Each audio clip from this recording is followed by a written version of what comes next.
Wala umanong sama ng loob si General Nicolas Torre III matapos siyang sibakin bilang hepe ng Philippine National Police sa panayam sa Kamara ngayong hapon. Sinabi ni Torre na nananatili ang kanyang suporta kay Pangulong Bongbong Marcos at wala rin siyang pinagsisisihan. Giit nito, may mga what-ifs at pagsisisi sa buhay ngunit sa tagal niya sa serbisyo bilang pulis, hindi na bago ang mga ganitong sitwasyon. Ayaw din munang sagutin ni Torre kung tatanggapin niya ang anumang posisyon sa gobyerno at makabubuting hintayin na lamang ang opisyal na announcement kung may iaalok sa kanya. Kinumpirma naman ng opisyal na nakatakda siyang mag-file ng leave of absence dahil hanggang ngayon ay pulis pa rin naman siya.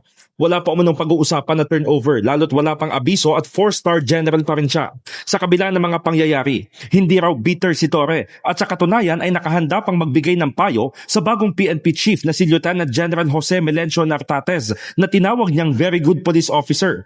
Bukod dito, in good terms umano sila ni DILG Secretary John Vic Remulla. Samantala, inihayag ni Torre na dumalaw siya sa Kamara upang personal na batiin at dalhan pa ng cake si mamamayang Liberal Party List Representative Laila de Lima para sa kanyang kaarawan. Proud to be!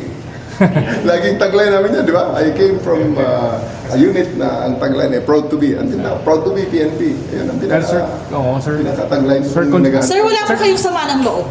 Wala po kayong sama ng loob? Look at me straight in the eye. Do I look like somebody who is bitter?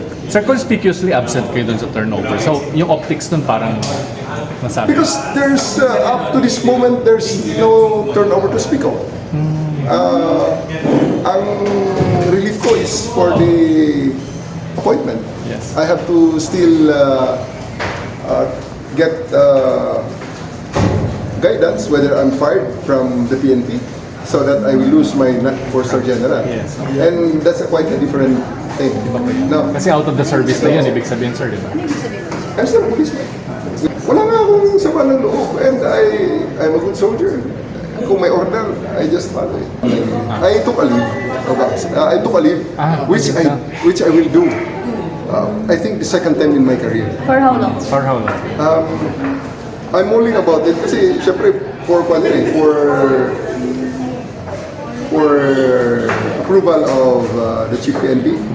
In the heart of changing lives, ako si Brigada Haji Caaminio ng 105.1 Brigada News FM Manila, The Music and News Authority.